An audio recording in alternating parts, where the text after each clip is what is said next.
Welcome to the BYU Hawaii Center for Learning and Teaching 2-Minute Teaching Tips.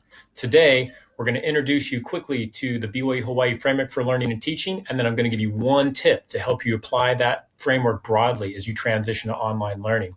First, before we start with the framework, I just wanted to say that our purpose for these video productions is to help support you in your teaching as we transition. My 3 years in the center, I've learned that there are a lot of great teachers on campus and everyone has their own strengths. And our goal is just to simply give you some ideas to help you build on those strengths. So here's the framework. Let me show you.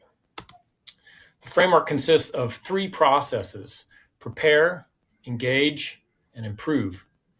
And typically, students prepare before they come to class, they engage during class, and improve means to improve how you learn. More on that later in a different video. But combined with these 3 processes, there are 7 characteristics inside these: faithfully, hopefully, charitably, reflectively, diligently, honestly, and humbly. And these characteristics combine with each one of the processes to create a different experience for the students as they learn. So for example, a student could faithfully prepare for class each day, or they could diligently engage during class, or they could reflectively improve during class. So this is the framework, and these are the 3 processes that we typically think about as we prepare lessons and work. Now, here's my one tip to help you apply this framework broadly.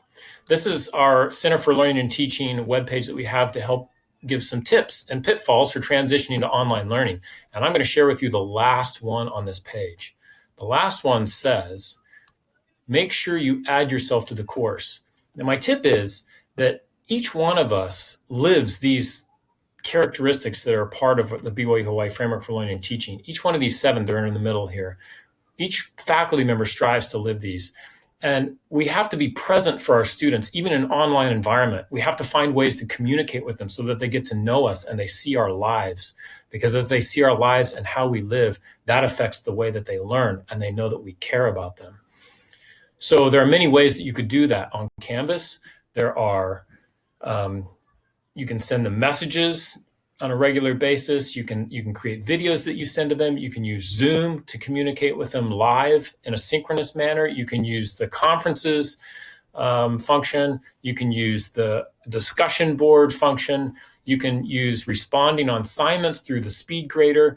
But no matter how you do it, just be sure that you are present online so that the students can see who you are, your personality, and your life. And that's important. And that's hard transition when we're moving from face-to-face, where it's easy to connect with students in a personal basis, to an online environment where I can feel a bit more distant.